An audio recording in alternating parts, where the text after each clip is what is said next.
I'm Allison, 34 years old, and I never expected a perfect summer barbecue in my grandmother's garden to turn into a battlefield.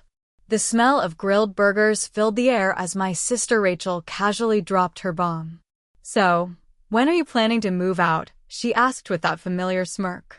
Everyone laughed like it was the most natural question. My stomach nodded instantly, a feeling I'd grown used to at family gatherings. The property deed in my office drawer suddenly felt like it was burning a hole through the house. Before I tell you what happened next, drop a comment letting me know where you're watching from and hit subscribe if you've ever had to stand up to family who tried to take what was rightfully yours. The two-story Victorian house where our family barbecue took place had been my home for most of my life. Its wraparound porch with the creaky swing, the stained glass window that cast rainbow patterns across the hardwood floor every morning, and the garden my grandmother Eleanor had cultivated for decades, all of it had shaped me into who I am. Grandma Eleanor took me in when I was just 8 years old, after my parents died in a car accident. Rachel was 12 at the time. While we both lost our parents that rainy night in October, we processed our grief differently. Rachel became fiercely independent, determined to prove herself to the world. I turned inward, finding comfort in Grandma's wisdom and the stability of our home. "This house has a soul, Allison," Grandma would tell me as we tended her prized rose bushes. "It remembers every tear and every laugh. It holds our stories." As the years passed, our paths diverged even further. Rachel excelled academically, got a business degree, married Brian, a successful accountant, and had 2 perfect children, Emma, now 10, and Liam, 8. She moved to the city, bought a luxury condo, and rarely visited except for major holidays. When she did visit, she made sure everyone knew about her promotions, vacations, and the private school her children attended. I took a different route. After community college, I had opportunities to move away, even a job offer in Seattle that I'd been excited about. But Grandma's health began declining.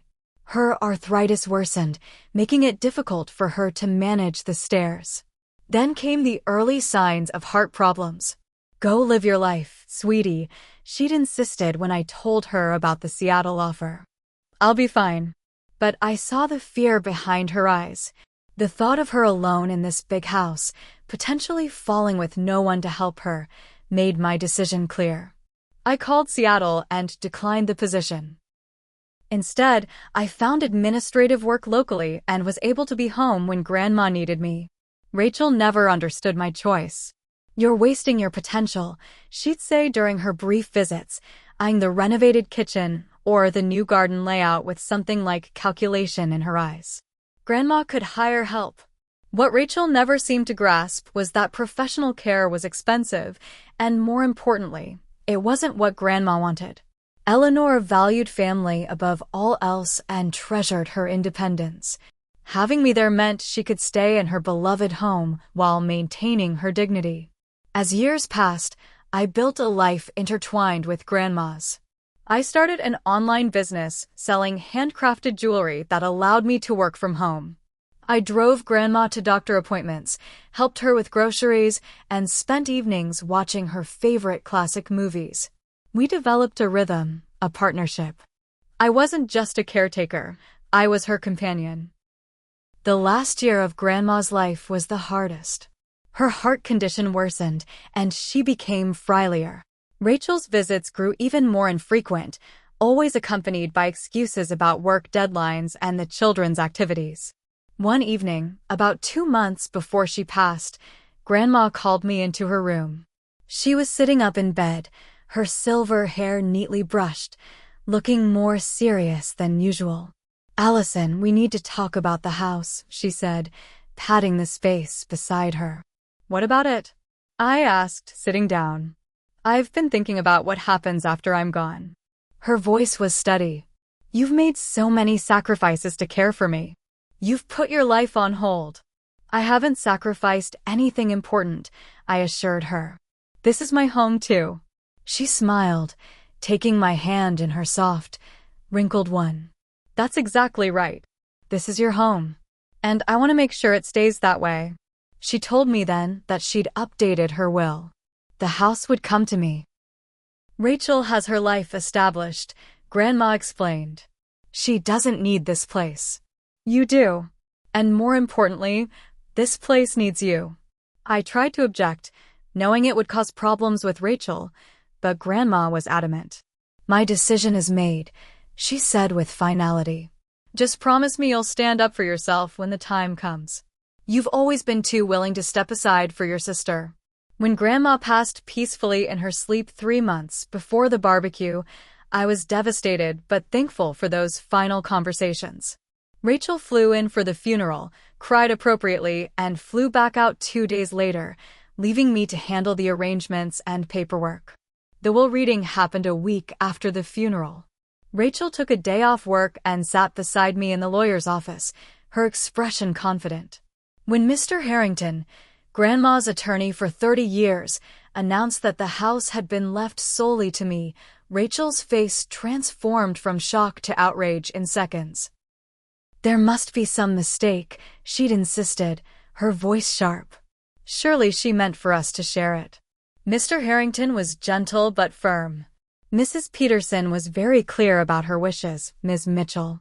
The property goes to Allison. There's also a letter she wanted me to give you both. Rachel refused to read her letter in the office, snatching it and storming out. What followed were weeks of passive-aggressive texts and phone calls about family fairness and how I had manipulated an old woman. Each message chipped away at my grief, replacing it with a simmering anxiety. Despite Rachel's behavior, I decided to host a family barbecue as an olive branch 3 months after Grandma's passing. The house had always been the gathering place for family events, and I wanted that tradition to continue. I also hoped that seeing me in the home, understanding how connected I was to it, might help Rachel accept Grandma's decision. As I sent out the invitations, I never imagined how that peaceful summer afternoon would unfold, or how a property deed would become my shield against years of quiet submission. The morning of the barbecue, I woke at dawn. Soft light filtered through the curtains Grandma and I had sewn together years ago. For a moment, I expected to hear her moving around downstairs, the familiar clatter of her preparing breakfast. The silence that greeted me instead was still new, still painful. I pushed myself out of bed and began preparing for the day ahead. This would be the first family gathering since Grandma's funeral, and I wanted everything to be perfect. Not just to honor her memory, but admittedly, to prove something to Rachel, that I belonged here, that I was a worthy caretaker of Grandma Eleanor's legacy. The menu was planned around Grandma's recipes, her famous potato salad with dill and mustard, grilled corn with her secret butter blend, and for dessert, her award-winning apple pie. I'd spent the previous day cleaning every corner of the house, polishing the antique furniture and setting out family photos, including several of Rachel and her children that I deliberately placed in prominent positions. The garden, Grandma's pride and joy, looked spectacular. The rose bushes were in full bloom, their scent filling the air. I'd maintained her garden exactly as she had taught me, and seeing the results of my care brought tears to my eyes. This place was alive with her spirit, and I felt her presence in every bloom. At precisely noon, the doorbell rang. Taking a deep breath, I plastered on a smile and opened the door to find Rachel, Brian, and their children on the porch. Rachel looked immaculate, as always in designer jeans and a silk blouse, her hair perfectly styled. She gave me a quick, perfunctory hug. "The house looks the same," she remarked, her eyes scanning the entryway critically. "I thought you might have updated a few things by now." "I like it this way," I replied, bending down to hug Emma and Liam properly. "Hey, you too. I've missed you." The children hugged me back warmly. Despite everything, I adored my niece and nephew, though I rarely got to see them anymore. "And Allison, can we see the treehouse?" Liam asked excitedly. Dad said Grandma built one. "Of course. It's still there. Head on out to the backyard. You can't miss it." As the children raced off, Brian gave me a genuinely warm hug. Place looks great, Allison. Thanks for having us. Rachel was already wandering through the living room, running her finger along the mantelpiece as if checking for dust. So much wasted space for just one person, she commented loudly. What a shame. I bit my tongue and headed to the kitchen to check on the food. Minutes later, the doorbell rang again, announcing the arrival of Cousin Jessica, Aunt Patricia, and Uncle Robert. I greeted them warmly, grateful for the buffer their presence would provide. Allison, dear, you've kept the place beautiful, Aunt Patricia said, embracing me. Eleanor would be so proud. Uncle Robert handed me a bottle of wine. For the hostess. How are you holding up, kiddo? I have good days and bad days, I admitted. But being here helps. I feel close to her here. Jessica, always perceptive, squeezed my arm. I can tell. The house feels loved.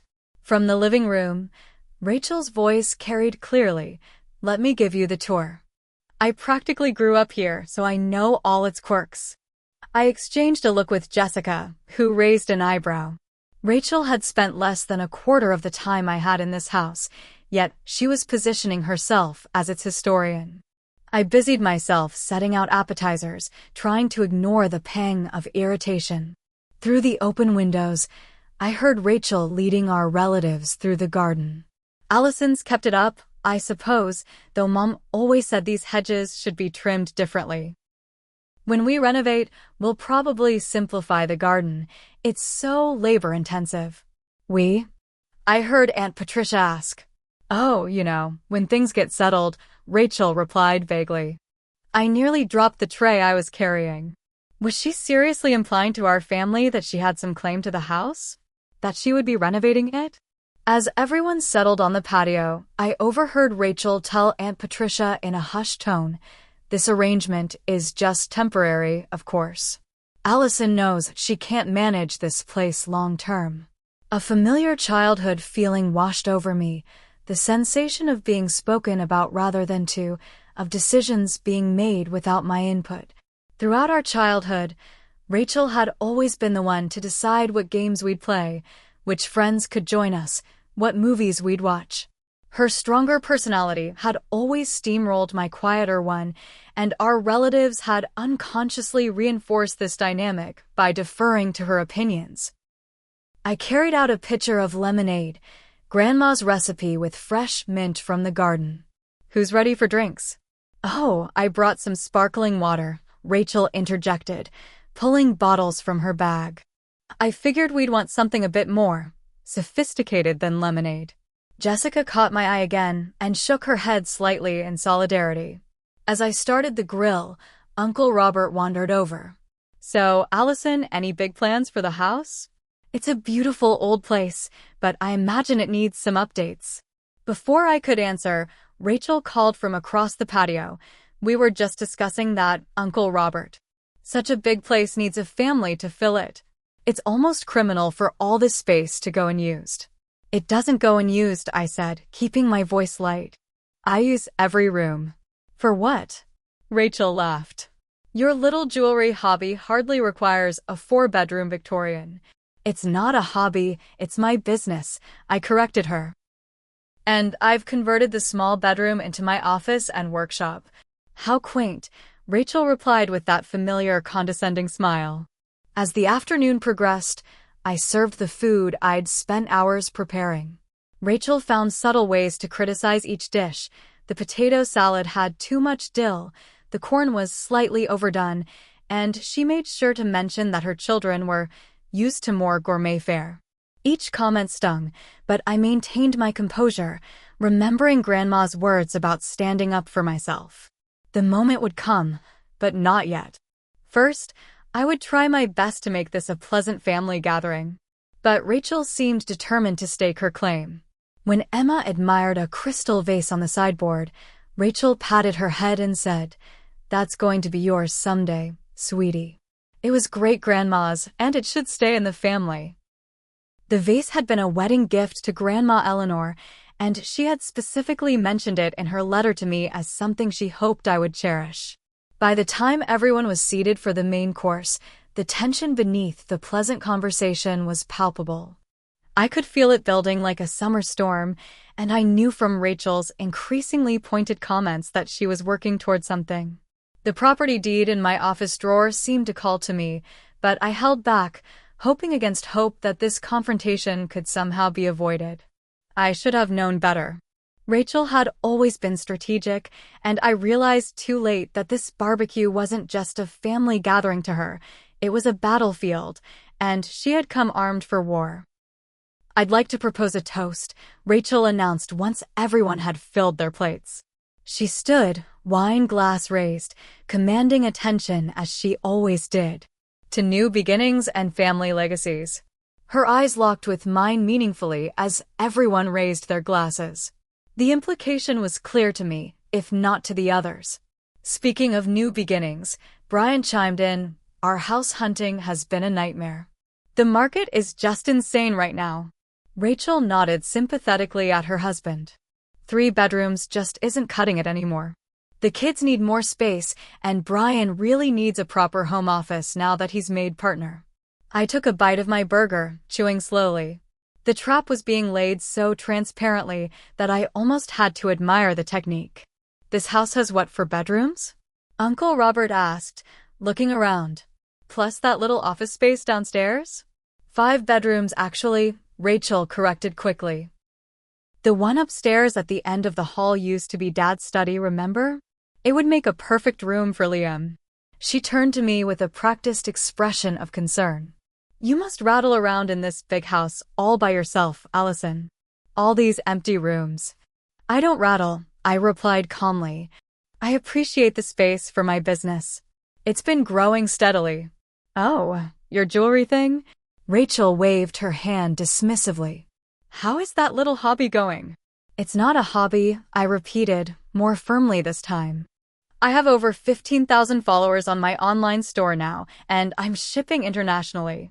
I actually converted Dad's old study into a photography space for product shots."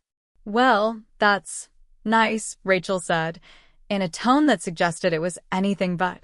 "A little side hustle is good for keeping busy, I suppose." "It's my full-time job, Rachel." Aunt Patricia, perhaps sensing the rising tension, tried to change the subject. "Eleanor's antique china cabinet looks lovely in that corner, Allison. It catches the light beautifully." Rachel immediately pivoted. "The china cabinet. Mom always said that would be mine someday. She knew how much I loved those Royal Doulton pieces." This was news to me. She never mentioned that to me. "Well, she wouldn't have, would she?" Rachel's tone was condescending. "You were always so busy with your crafts, not really interested in fine things." Mom and I had an understanding about the family heirlooms. Jessica frowned. "I remember Aunt Eleanor using that china for special occasions right up until last year. Allison always helped her set the table with it." "Certain things were promised to me," Rachel insisted, her voice taking on an edge. "The silver service, the china, the pearls. Mom knew I would preserve the family heritage." I felt a sinking feeling as I realized what had been happening. For years, Rachel had been telling family members about promises Grandma supposedly made to her. Given that she rarely visited, these conversations must have happened over the phone, carefully constructing a narrative where she was the rightful heir to Grandma's treasures and perhaps the house itself. "Mommy," Emma piped up suddenly, "does this mean we're moving into Great-Grandma's house soon? You said I could have the room with the window seat." The table fell silent. Rachel's cheeks flushed slightly, but she recovered quickly. "We haven't decided anything yet, sweetie." "But you said," Emma began before Rachel cut her off. "Emma, adults are talking now." I looked at my niece's confused face, then at Rachel's warning glare, and pieces started falling into place. Rachel hadn't just been hoping to claim items from the house, she'd been planning to claim the entire house itself. And she'd been telling her children it was a done deal. Brian looked distinctly uncomfortable, studying his plate with sudden interest. "You know," Rachel said, putting down her fork deliberately, "I think it's time we address the elephant in the room." Here it was, the moment she'd been building toward all afternoon. Allison, I know Mom left you the house in her will, she began, her voice taking on a reasonable, almost sympathetic tone. And that was a choice she made while very elderly and, frankly, dependent on you. I'm not suggesting anything improper, she added quickly, looking around the table as if for support. But we all know that Mom wasn't always thinking clearly in those final months. She was perfectly lucid, I said quietly. Rachel continued as if I hadn't spoken. The practical reality is that this house has been in our family for generations. It's meant to be filled with family, with children running up and down the stairs, with life and noise and activity. Not. She gestured vaguely at me, a single person rattling around making costume jewelry. The dismissive way she described both me and my livelihood made my cheeks burn, but I remained silent. Brian and I have been talking, Rachel went on, gaining confidence from my silence. And we think the most sensible solution is for us to move in here. The kids would have the space they need, we'd maintain the family home properly, and you. She smiled that patronizing smile, would be free to find a cute little apartment or condo more suited to your lifestyle. Something low maintenance. You've been tied down to this place for so long, don't you think it's time for a change? The table had gone completely silent. Aunt Patricia looked mortified. Uncle Robert was studying his wine glass intently. Jessica's mouth had actually dropped open slightly. Then Rachel delivered her coup de grace. The smirk I'd known was coming finally appearing on her face.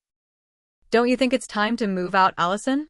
A few uncomfortable chuckles broke the silence, the kind of nervous laughter people produce when they're witnessing something inappropriate but don't know how to stop it.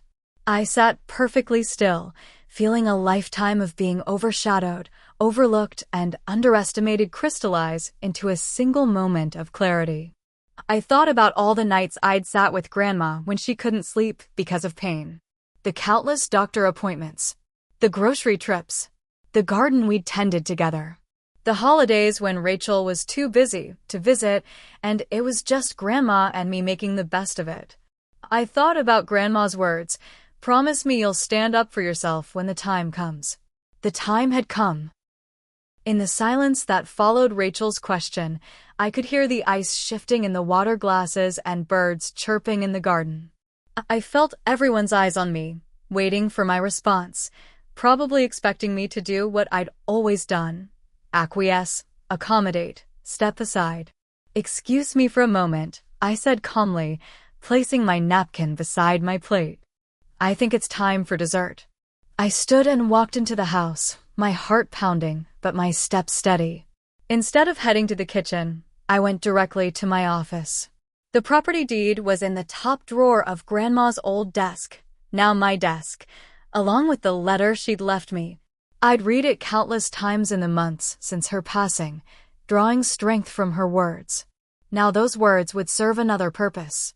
As I held the documents in my hands, a memory surfaced. Grandma and I sitting on the porch swing, watching a summer storm roll in. "You know what I love about you, Allison," she'd said. "You're like this house. Strong foundation. Beautiful spirit. Full of quiet surprises. Rachel's always been the tornado. Impressive, demanding attention, but gone just as quick. You're the house that stands after the storm passes." I smiled at the memory and headed back outside, stopping in the kitchen to grab the apple pie I'd baked using Grandma's recipe. I balanced the pie in one hand, the documents in the other, and returned to the patio. "Apple pie, Grandma's special recipe," I announced, setting it in the center of the table. I began serving slices, acting as if the previous conversation hadn't happened. Rachel, clearly thrown by my lack of immediate response, pressed on. "Did you hear what I said, Allison? About the house?" "I heard you," I replied, passing a slice of pie to Emma. "Well?" Rachel demanded. "Don't you think it makes sense? This place is meant for a family. Brian and I could take over the mortgage payments, of course." I paused in my serving. "There is no mortgage, Rachel. Grandma paid it off 15 years ago." This seemed to please her even more. "Well, that makes it even simpler then. We could pay you something for your investment of time. A fair compensation that would give you a nice nest egg for a fresh start. I continued serving pie, making sure everyone had a slice before taking my seat again. Rachel was growing visibly frustrated by my calmness. "Look," she said, leaning forward, "I know change is scary. But think about it. You've been tied to this house for so long, taking care of Grandma. Now you can finally live your own life. Get a real job, maybe meet someone, start your own family." Uncle Robert frowned. "Rachel, I think that's enough." "No, it's important we talk about this openly," Rachel interrupted. "Family honesty. That's what Mom would have wanted." I took a bite of my pie, savoring the taste that brought back so many memories of baking with Grandma. "You're right about one thing, Rachel. Grandma did value honesty." "Exactly," Rachel nodded, misinterpreting my agreement as capitulation. "And honestly, this arrangement makes the most sense for everyone. The kids would have stability, the family home stays in the family, and you get your freedom." She was painting herself as my liberator rather than someone trying to take my home. "We could move in as early as next month," she continued, warming to her subject. "I've already researched some lovely apartments near the shopping district that would be perfect for you. 1 bedroom, modern amenities, no maintenance. And you could visit the house anytime, within reason, of course. Holidays, birthdays. You'd always be welcome." How generous of her to welcome me to my own home. I noticed Brian shifting uncomfortably again, avoiding my eyes. "It's what Grandma would have wanted," Rachel concluded, delivering what she clearly thought was her winning argument. That was when I placed the property deed and Grandma's letter on the table. "Actually," I said quietly but firmly, "Grandma was very clear about what she wanted." Rachel stared at the documents, her expression freezing. "What are those?" Aunt Patricia asked, leaning forward to see better. "This is the property deed to the house," I explained, "transferred solely into my name after Grandma passed. And this," I held up the letter, "is what Grandma wrote to explain her decision." Rachel's smirk vanished instantly. "That's private." "No, Rachel. You've made this very public. You've been telling everyone what Grandma would have wanted. I think it's time they heard what she actually wanted, in her own words." Before Rachel could object further, I unfolded the letter and began to read. "My dearest Allison, if you're reading this, then I've moved on to whatever comes next. Don't be sad for me. I've had a wonderful life, made all the more beautiful by having you in it these past years. I want to explain my decision to leave you the house. This isn't just about rewarding your care and companionship, though I'm eternally grateful for both. This is about recognizing who truly loves this home, who understands its soul and history. From the moment you came to live with me, you connected with this place. You learned the stories behind every antique, helped me tend every flower in the garden, and respected the history in these walls. You chose to stay when you could have left, sacrificing opportunities to ensure I could remain in the home I loved. That kind of sacrifice deserves recognition. Rachel has her own path. She's built a successful life elsewhere, and while I'm proud of her accomplishments, she left this house behind long ago, not just physically, but in her heart. She's visited less and less over the years, always with one foot out the door. You are the one who has kept this place alive. I know Rachel may not understand this decision. She may even resent it, and for that, I'm sorry.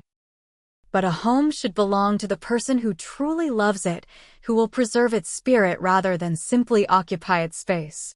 Stand firm in this, Allison. You've spent too many years putting others first. The house is yours now, not just legally, but spiritually.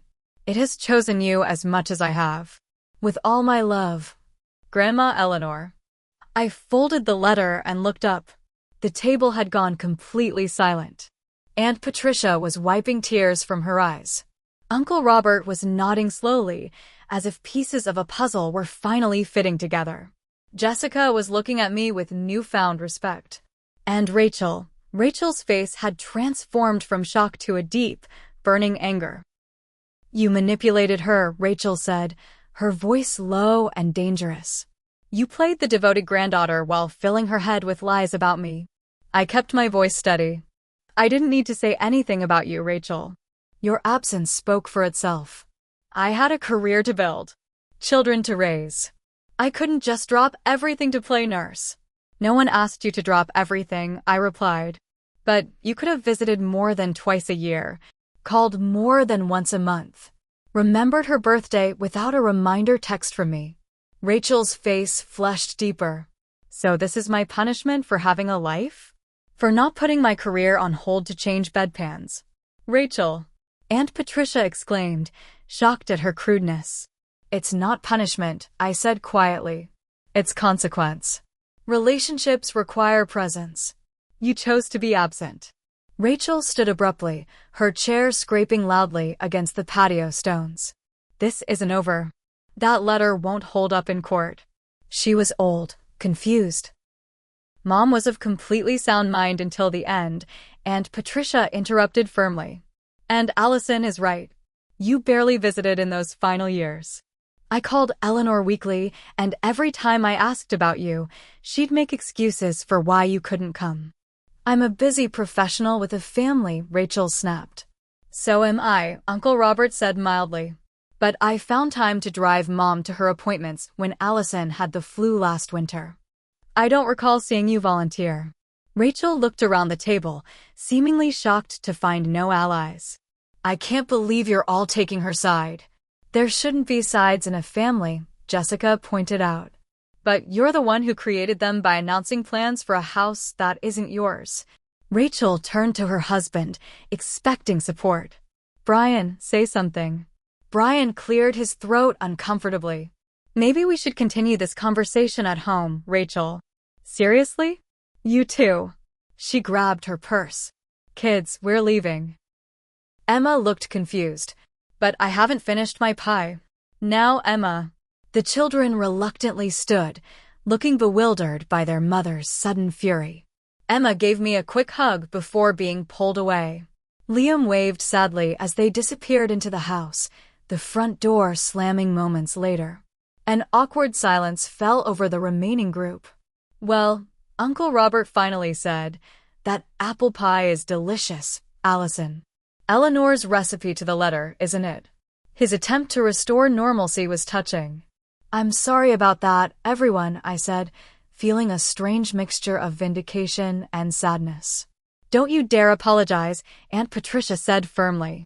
It needed to be said. I had no idea Rachel was planning to essentially evict you. The nerve. She's always been determined, I offered, still trying to be diplomatic despite everything. Jessica reached over and squeezed my hand. You were amazing. Calm and dignified, just like Eleanor would have been. The conversation gradually shifted to memories of Grandma, the tension slowly dissipating as we shared stories and laughter. For the first time in years, I felt truly seen by my family. Not as the quiet granddaughter who stayed behind, but as someone who had made meaningful choices and contributions. About an hour later, as we were clearing the table, Brian returned alone, looking sheepish. I took Rachel and the kids home, he explained. She's processing. I wanted to come back and apologize, Allison. I had no idea she was going to ambush you like that.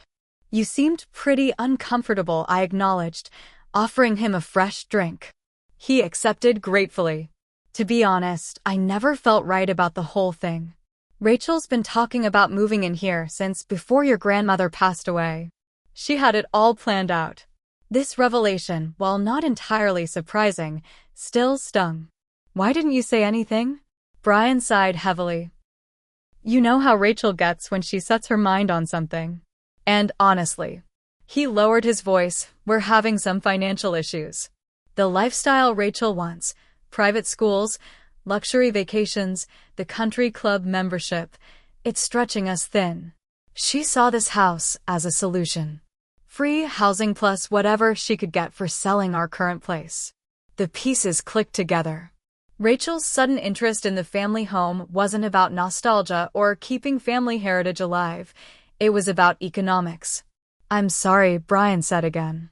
For what it's worth, I always thought you were amazing with Eleanor. Rachel would visit and get impatient after 2 hours. You gave years of your life to make her comfortable. After Brian left, promising to talk to Rachel once she'd calmed down, the remaining family members helped me clean up, something that had never happened before. Usually, people would drift away, leaving me with the dishes and cleanup. Today, Aunt Patricia washed while Uncle Robert dried, and Jessica helped me store leftovers. You know, Aunt Patricia said as she handed a clean plate to Uncle Robert, Eleanor told me years ago that she was leaving you the house. It wasn't a spur-of-the-moment decision or something you manipulated her into. She was proud of how you'd maintained the place, how you remembered all her stories about each room, each antique. She really was. Uncle Robert agreed. Remember that Christmas about 5 years ago? She took me aside and showed me how you'd fix the loose banister yourself, following the same techniques her father had used. That girl understands this house is alive, she told me. Their support meant more than I could express.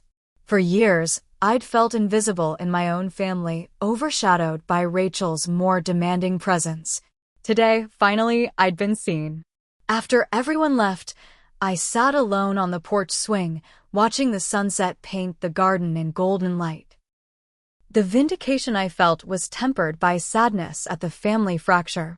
Despite everything, Rachel was still my sister, and I hadn't wanted things to explode this way. Yet alongside the sadness was something new, a quiet strength, a certainty that I had done the right thing by standing up for myself.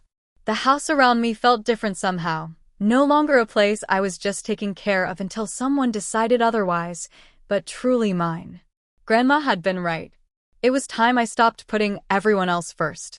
As darkness fell, I went inside, turning on the lights that made the old house glow with warmth.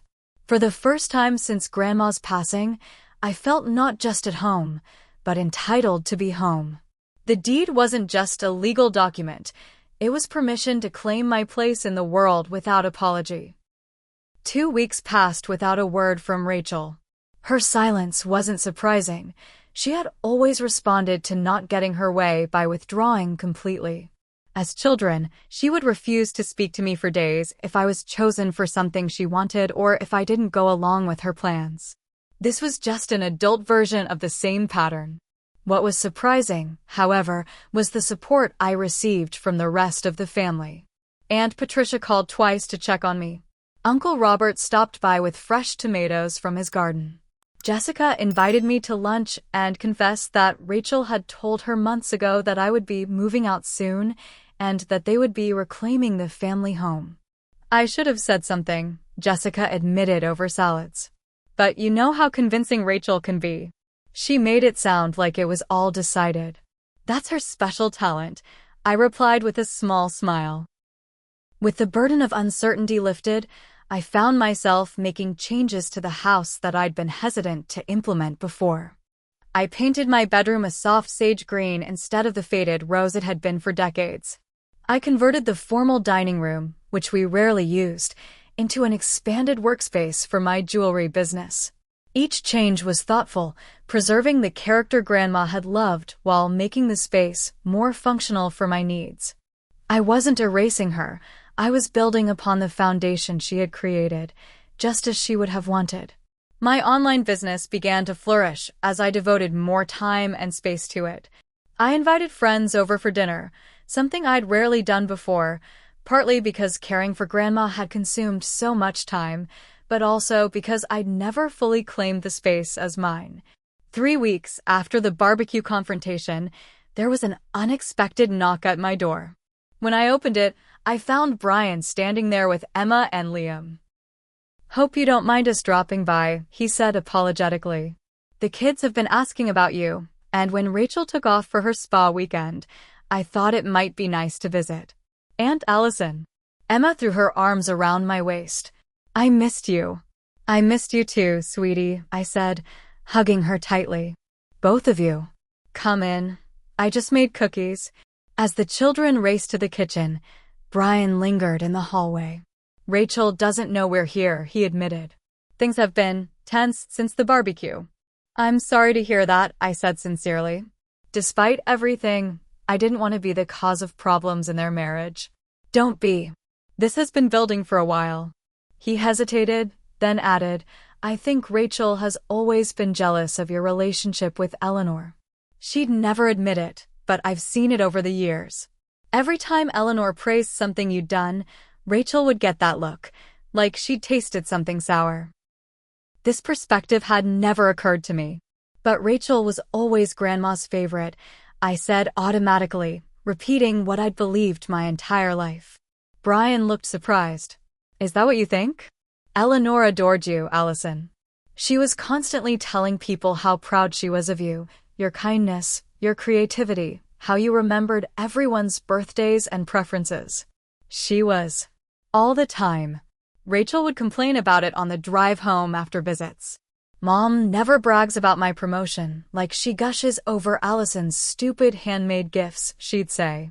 This revelation shifted something fundamental in my understanding of my family dynamic. All these years, I'd believed I was the consolation prize, the granddaughter who was there but not the first choice. To learn that Grandma had spoken of me with pride to others, it healed something deep inside me. Over the next hour, as the children enjoyed cookies and explored the garden, Brian and I had the most honest conversation we'd ever shared. He revealed that Rachel's perfect life wasn't so perfect. They were struggling financially due to her spending habits, and her company was going through layoffs. The house had represented a financial safety net to her, a backup plan she'd been counting on. That doesn't excuse how she treated you, he said firmly. But it might help explain the desperation behind it. After they left, with promises to visit again, I found myself reflecting on Rachel in a new light. Her behavior was still inexcusable, but understanding the insecurity behind it helped me process my anger. Rachel had always needed external validation, the biggest house, the most prestigious job, the perfect-looking family. I had found my validation internally, in the quiet satisfaction of creating beauty and caring for those I loved. A week later, I decided it was time to reach out. Despite everything, Rachel was still my sister and the only other person who shared my childhood memories. I texted her asking if she'd meet me for coffee, neutral territory. To my surprise, she agreed. Our meeting at the local coffee shop was tense at first. Rachel looked tired, the perfect facade showing cracks around the edges. You look well, she said stiffly after we'd ordered. The house must agree with you. I let the passive-aggressive comment slide. How are you, Rachel? Really? She seemed startled by the genuine concern in my voice. For a moment, her carefully constructed expression wavered. I'm managing, she finally said. Work is challenging right now. The kids are busy with activities. The usual. Brian mentioned there might be layoffs at your company? Her eyes flashed. He had no right to discuss our personal matters with you. He's concerned about you. We both are. Rachel stirred her latte aggressively. I don't need your concern. Or your pity. It's not pity, Rachel. It's family. Family? She gave a bitter laugh. Is that what you call taking the house out from under us? The house was never yours to lose, I pointed out gently. You hadn't lived there for 20 years. Because I was building a career. Someone had to be the successful one. I took a deep breath, refusing to be baited into the same old argument. Your success was your choice, Rachel. My choices were different. Neither is wrong, but both have consequences. She was quiet for a long moment. I always thought. She began, then stopped. Thought what? That eventually everything would balance out. That my hard work would be recognized, that I'd get my share of the family legacy. She looked up, vulnerability briefly visible in her eyes. I didn't expect to be excluded. You excluded yourself, I said, not unkindly. Year after year, choosing to stay away, to call less, to know less about Grandma's daily life. The house went to me not because I manipulated her, but because I was present. Rachel didn't acknowledge this directly, but she didn't argue either. Progress of a sort. We didn't achieve a Hollywood reconciliation over those coffees. There was too much history, too many ingrained patterns. But we achieved something perhaps more valuable, a fragile honesty. Rachel admitted, reluctantly, that she had taken me for granted over the years, assuming I would always step aside for her plans. I acknowledged that I had enabled this dynamic by rarely standing up for myself. When we parted, there was no hug, but there was a tentative plan to have dinner in a few weeks, a small step toward a new kind of relationship built on clearer boundaries. The following Sunday, Aunt Patricia, Uncle Robert, and Jessica came over for dinner, the first of what would become a new tradition. As we sat around the table that had witnessed so much tension just weeks before, the conversation turned to family stories.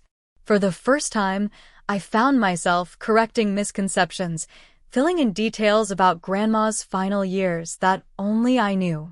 I never realized how much Eleanor struggled with the stairs those last 2 winters, Aunt Patricia said, looking troubled.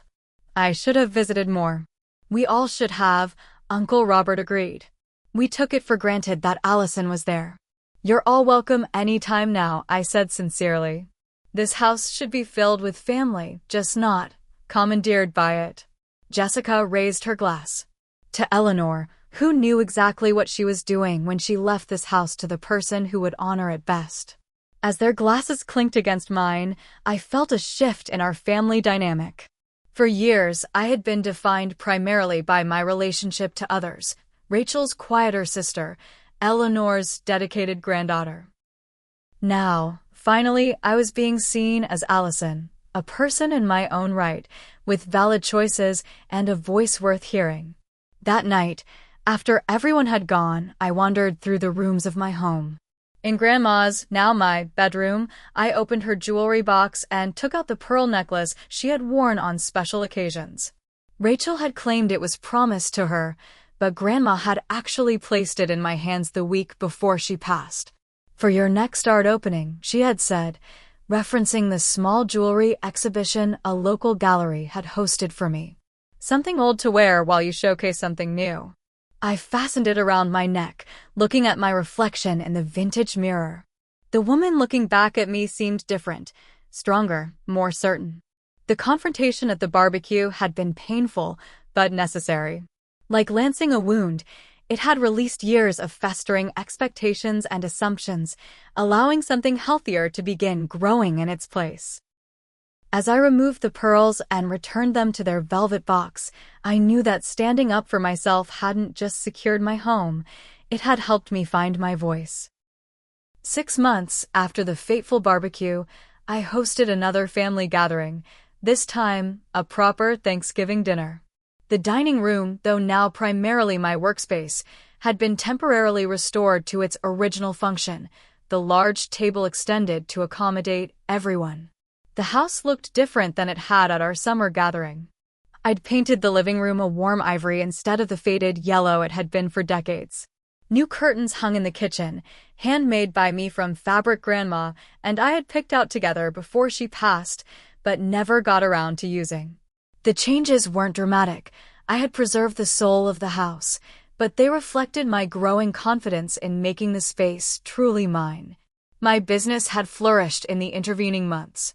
The expanded workspace had allowed me to hire a part-time assistant, a local art student named Mia who helped with packaging and shipping. My jewelry was now being carried in 3 boutiques in neighboring towns, and a small write-up in a regional magazine had brought a flood of new online customers. As I set the table with Grandma's china, the same china Rachel had claimed was promised to her, I felt a pang of nervousness.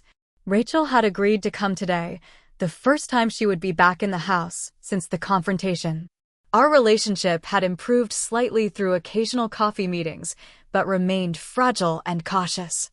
The doorbell rang at precisely 2 o'clock. I took a deep breath and opened it to find Rachel, Brian, and the children on the porch, along with a bakery box that undoubtedly contained Rachel's contribution to the meal, a store-bought dessert, as cooking had never been her strong suit. "Happy Thanksgiving," I said warmly, stepping back to let them in. Rachel's eyes immediately scanned the entryway, noting the new paint color and the rearranged furniture. Her expression was guarded, but she managed a tight smile. "You've made changes." "A few," I acknowledged. "But the bones are the same." The children had no such reservations, rushing in to hug me and then racing off to see if the treehouse had changed. Brian gave me a warm hug and a whispered, "Hanging in there?" I nodded, appreciating his support. He had become an unexpected ally in the slow process of rebuilding family relationships. The others arrived shortly after: Aunt Patricia and Uncle Robert, Jessica and her new boyfriend, and a surprise addition, Grandma's best friend Martha, who had moved to Florida years ago but was back visiting family for the holiday. Her presence felt like a blessing, a living connection to Grandma at our first major holiday without her. Rachel kept her distance initially, making polite but minimal conversation and staying close to Brian. I didn't push, giving her space to adjust to being in the house again under these new terms. The dynamic was different from any previous family gathering. Without the undercurrent of Rachel's dominance and my acquiescence, everyone seemed more relaxed, conversations flowing more naturally.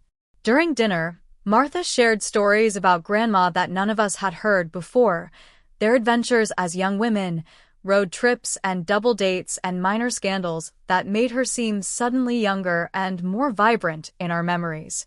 Eleanor always said this house had seen the best and worst of 7 generations, Martha recalled. She believed houses absorb the energy of the people who live in them. "Make sure it's good energy," she used to tell me. "She told me the same thing," I said, smiling at the memory. "She made me promise to throw parties and have friends over, to fill the rooms with laughter after she was gone." "And have you?" Martha asked, her eyes twinkling. "I'm working on it," I admitted. "Starting today." After dinner, as others helped clear the table, I noticed Rachel had slipped away. I found her in Grandma's garden, now dormant for winter, but still meticulously maintained. She was standing by the rose bushes, arms wrapped around herself against the November chill. I approached cautiously. "There's coffee and dessert inside." She nodded without turning. I needed some air. I stood beside her in silence for a moment, both of us looking at the garden where we had played as children. "You've kept it up well," Rachel finally said. "The garden? It looks just like Mom maintained it." "I learned from the best," I replied. She knew every plant by name, even the weeds. Another silence, less tense than before. "I always envied you, you know," Rachel said suddenly, still not looking at me. This admission was so unexpected that I couldn't immediately respond. "You and Mom had this connection," she continued. "This easy way of being together. I never had that with her." Every visit felt like a performance, like I had to impress her with my accomplishments because I had nothing else to offer. "Rachel, that's not." "It is true," she interrupted. "I made it that way.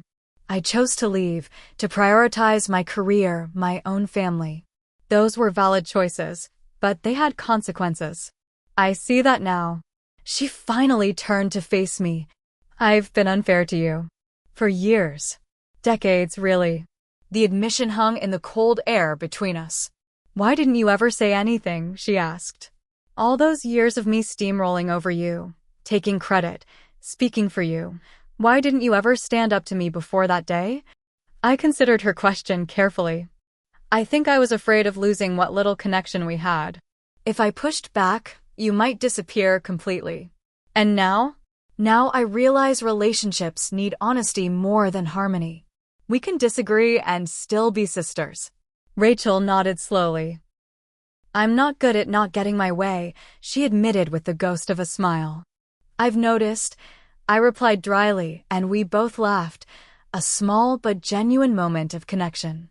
We didn't resolve everything in that garden conversation. Years of ingrained patterns don't change in a single afternoon. But something shifted between us, a mutual recognition of truth that created space for a different kind of relationship to potentially grow. Inside, I had converted Grandma's sewing room into a memory room of sorts, displaying family photos, Grandma's needlework, and small mementos of her life.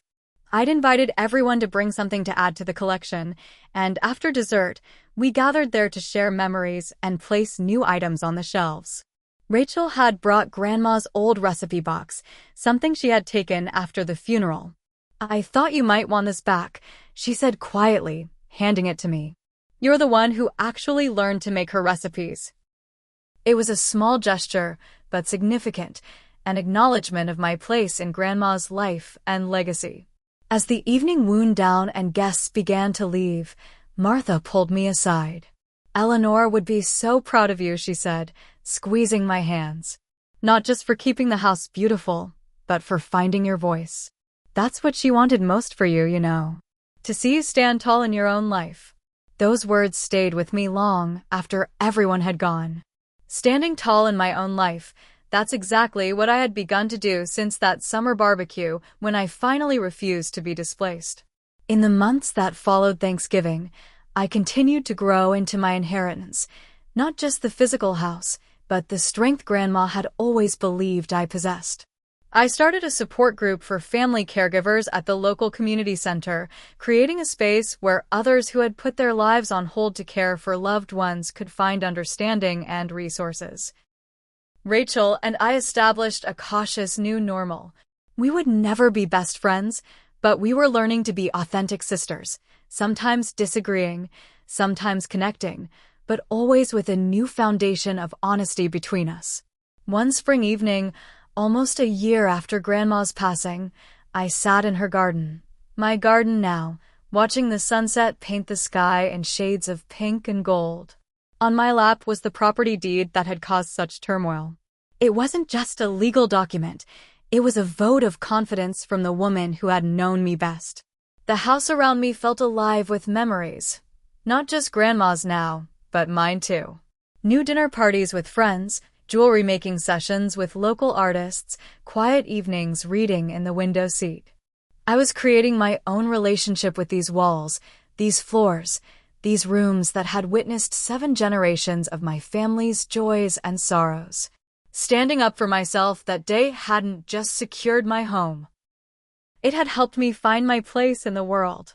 By refusing to be pushed aside, I had discovered a strength I hadn't known I possessed, the strength to define my own worth rather than accepting others' limited vision of me. As twilight deepened into darkness, I thought about how many women silence themselves to keep peace, how many of us step aside rather than claim what's rightfully ours. That day at the barbecue, I had broken that pattern.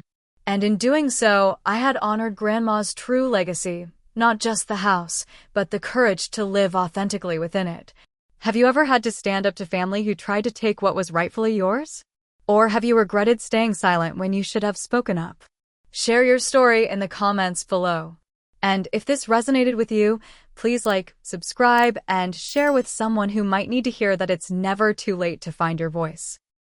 Thank you for listening to my journey, and remember, sometimes the greatest inheritance isn't what's written in a will, but the strength to honor your own worth.